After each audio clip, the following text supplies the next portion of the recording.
इस news bulletin के प्रायोजक हैं डेन ब्रॉडबैंड, भागलपुर का सबसे फास्ट ब्रॉडबैंड सर्विस। हम आपको ऑप्टिकल फाइबर के माध्यम से 100 Mbps की स्पीड देते हैं। आकर्षक ऑफर 3 महीने के साथ 1 महीने का रिचार्ज। जगदीशपुर प्रखंड के बलुआचक हाट मालिक अली अशरफ सिद्दीकी को राष्ट्रीय जनता दल ने अपना उम्मीदवार नाथनगर विधानसभा से बनाया है। राजद सुप्रीमो से टिकट लेकर वापस निवास स्थान लौटे अशरफ अली सिद्दीकी के स्वागत में स्थानीय जनता एवं राजद कार्यकर्ताओं की भारी भीड़ लगी रही। टिकट मिलने की खुशी जहां एक और अशरफ अली सिद्दीकी और उनके समर्थकों में है, तो दूसरी ओर टिकट न मिलने से निराश अन्य कार्यकर्ताओं में हताशा भी आ गई है। पार्टी के अंदर के समस्त कार्यकर्ताओं को संतुष्ट करना राजद उम्मीदवार सिद्दीकी के लिए कम चुनौती भरा नहीं होगा। डेन न्यूज ने जब इस संबंध में सिद्दीकी से बात की तो उन्होंने कहा कि मेरी प्राथमिकता राजद को नाथनगर विधानसभा से जीत दिलवाना है, पार्टी के हाथों को मजबूत करना है, तेजस्वी को मुख्यमंत्री बनाना है, तेजस्वी के नेतृत्व में नया बिहार बनाना है। उन्होंने कहा कि पार्टी के कार्यकर्ता हमेशा राजद के प्रति समर्पित रहे हैं और हमें विश्वास है कि राष्ट्रीय जनता दल परिवार के सभी कार्यकर्ता मिलजुल कर पार्टी के हाथों को मजबूत करेंगे और विरोधी के मंसूबे को कामयाब नहीं होने देंगे। जगदीशपुर राजद प्रखंड अध्यक्ष गुलाम सब्बीर, राजद के प्रवीण पासवान, रंजीत कुमार यादव व अन्य कार्यकर्ताओं में काफी खुशी देखी गई और कहा कि राजद ने नाथनगर विधानसभा से एक सुयोग्य उम्मीदवार चुना है और अब नाथनगर की जनता से अपील है कि अपने उम्मीदवार को विधानसभा तक पहुंचाए। हमारा प्रथम प्राथमिकता ये है कि प्रायोरिटी ये है कि हम पार्टी को लीड दिलावें और पार्टी को लीड दिला करके लालू जी और तेजस्वी जी के और तेज प्रताप जी के प्रति सम्मान कायम करें पूरे इलाके में और जो है सरकार बनाने में तेजस्वी जी को मुख्यमंत्री बनाने ये मेरे पहली प्रायोरिटी है। चुनाव लेकर क्या तैयारी है? चुनाव लेकर तैयारी है कि जीतने की तैयारी कर रहे हैं।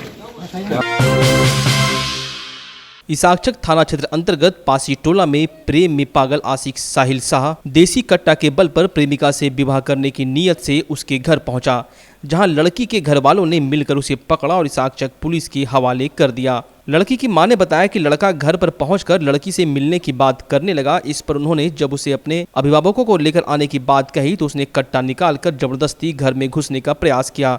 तभी लड़की के भाइयों एवं स्थानीय लोगों ने उसे पकड़कर पुलिस के हवाले कर दिया। पागल आशिक साहिल बबरगंज थाना क्षेत्र के वारसलीगंज के रहने वाले सियाराम शाह का पुत्र है। फिलहाल इसाकचक पुलिस ने युवक को गिरफ्तार कर लिया है और मामले की जांच कर रही है। जगदीशपुर थाना क्षेत्र के अंतर्गत भागलपुर दुमका रेल मार्ग पर टेकानी स्थित माल गोदाम में 2 लाख की छिनतई एवं गोलीबारी की घटना प्रकाश में आई है।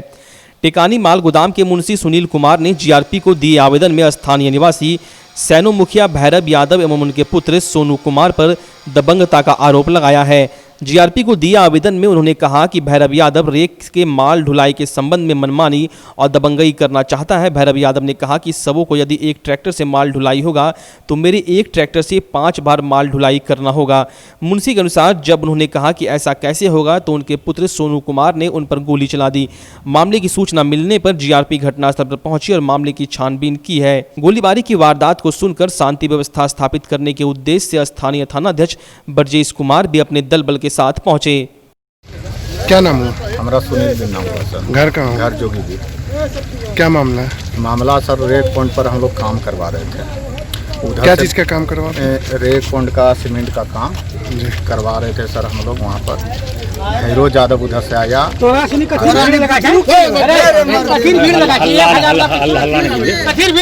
भैरव यादव आया उधर से हथियार लेकर आके सीना को धमकी देने लगा मारने के लिए।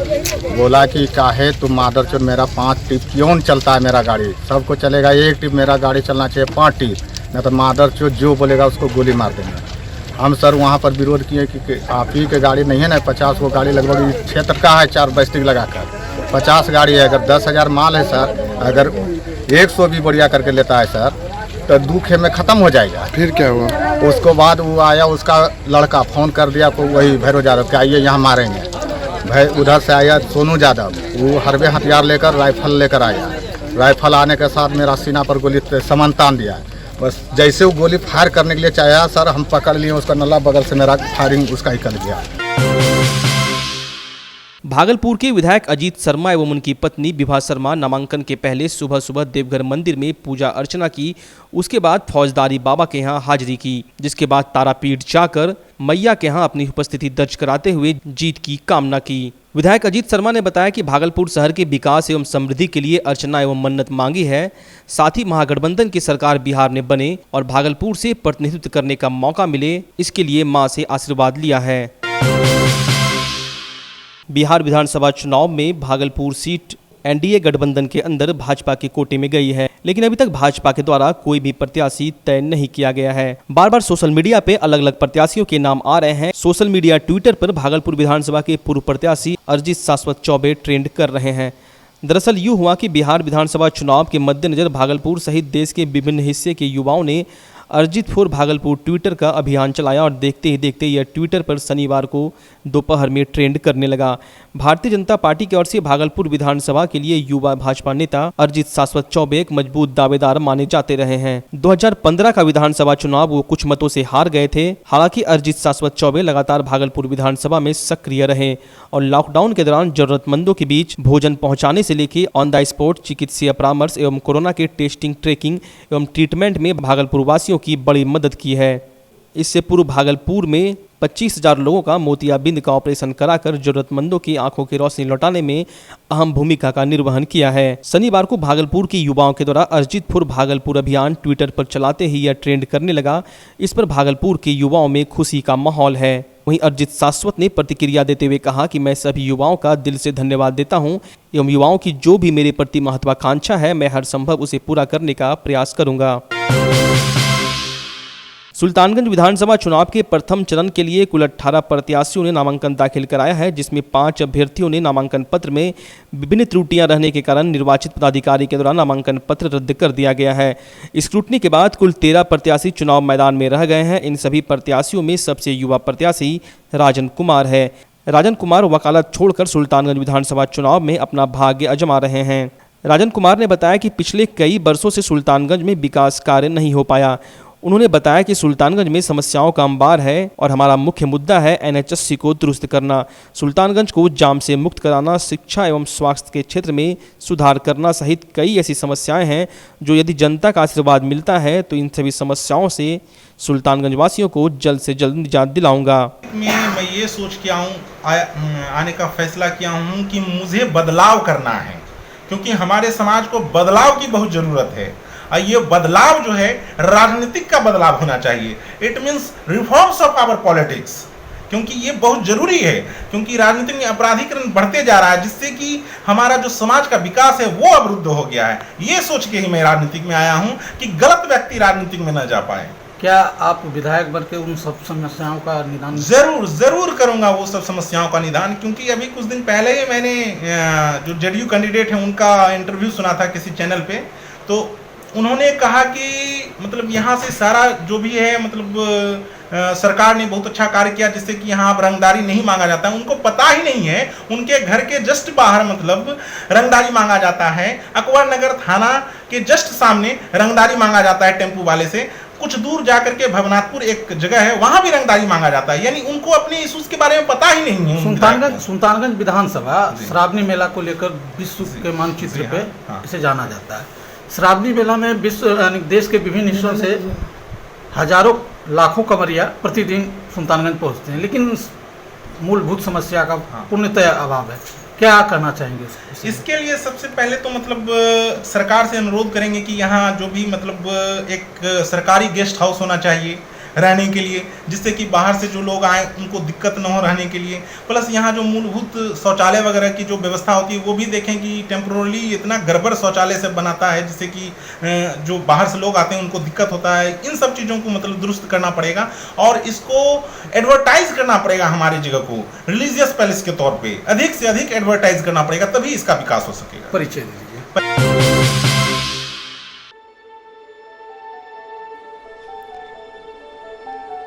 Today, education is not just about books. It is beyond classrooms and boards. Come aboard to experience an excitingly different world of schooling.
बच्चा जब जन्म लेता है तो कई बार बच्चा तुरंत नहीं रोता है, रोने में देर हो जाता है। ऐसे में बच्चा क्षतिग्रस्त हो जाता है और उसके बचने की संभावना कम हो जाती है।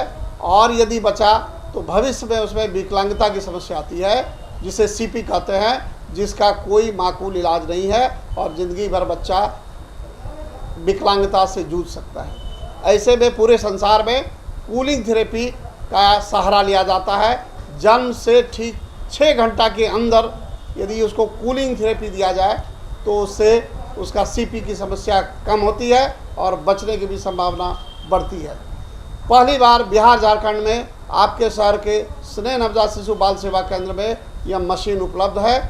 कभी भी ऐसी बात हो कि बच्चा रोने में विलम्ब हो गया तो आप स्नेह नवजात शिशु बाल सेवा केंद्र में जरूर संपर्क करें।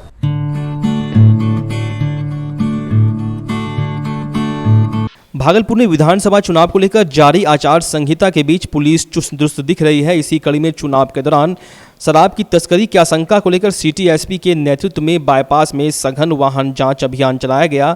इस दौरान बाईपास से होकर गुजरने वाली सभी गाड़ियों को बारी बारी से पुलिस ने तलाशी ली। वहीं इस बारे में सिटी एसपी ने बताया कि शांतिपूर्ण, भयमुक्त और लालच मुक्त माहौल में चुनाव संपन्न कराने के लिए भागलपुर पुलिस प्रतिबद्ध है। उन्होंने कहा कि चुनाव के दौरान शराब की तस्करी की आशंका बनी रहती है। इसी के मद्देनजर पुलिस द्वारा नियमित अलग अलग स्थानों पर विशेष रूप से वाहनों की जांच की जाती है। गोराडीह प्रखंड क्षेत्र अंतर्गत उस्तु पंचायत निवासी सीताराम रविदास का 33 वर्षीय पुत्र राजेंद्र रविदास भटक कर बांग्लादेश पहुंच गया, जहां बांग्लादेश बॉर्डर पर जांच के दौरान उसे कारागार में बंद कर दिया गया। बता दें, वह अपने परिवार का एकमात्र कमाने वाला सदस्य था, जो मानसिक तथा शारीरिक तौर पर अस्वस्थ होने के बावजूद मजबूरी में पैसे की तंगी में आकर मजदूरी करने के लिए दिल्ली जाने के क्रम में गलती से भटक कर बांग्लादेश सीमा में किसी तरह प्रवेश कर गया और बांग्लादेश पुलिस ने उसे गिरफ्तार कर जेल भेज दिया। 15 जनवरी 2017 को पुलिस उपाधीक्षक भागलपुर से प्राप्त सूचना के अनुसार बंगापीपरा पुलिस बांग्लादेश के द्वारा गिरफ्तार कर उसे कारावास की सजा दे दी गई है। हम आपको बता दें, मजदूर राजेंद्र रविदास के माता पिता अत्यंत वृद्ध एवं अशिक्षित महादलित ग्रामीण है, जिन्हें देखभाल करने वाला भी कोई नहीं है, क्योंकि उनकी पुतोहू सरिता देवी भी अपने मायके में ही रह रही है।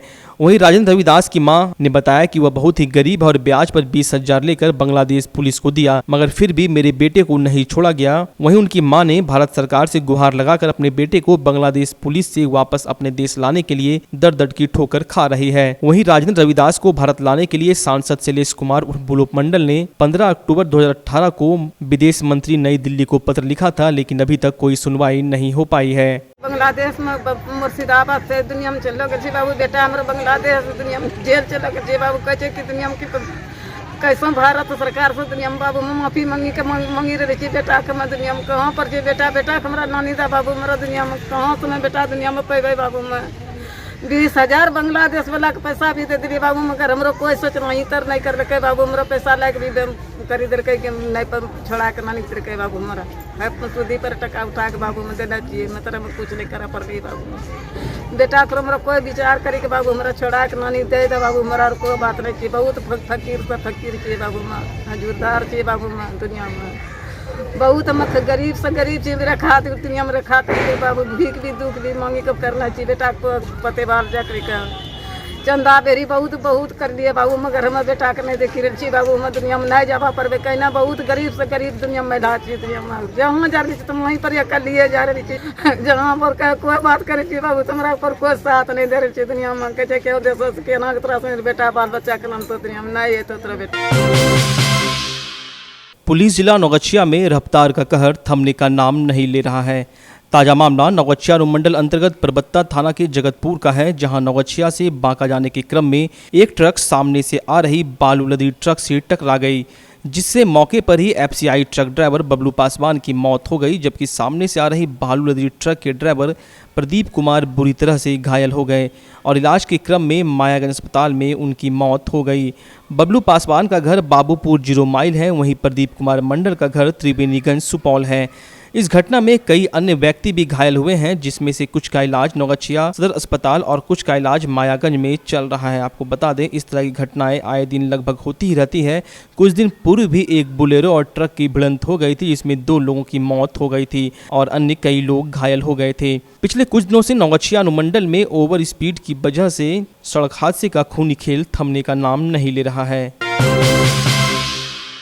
नौगछिया के राघोपुर पंचायत के बड़ी अलालपुर में अनिल मंडल के 8 वर्षीय पुत्र राजा कुमार की बोछैया धार में डूबने से मौत हो गई। घटना की जानकारी लोगों ने परबत्ता थाना पुलिस को दी। स्थानीय गोताखोरों ने काफी मशक्कत के बाद शव को नदी से बाहर निकाला।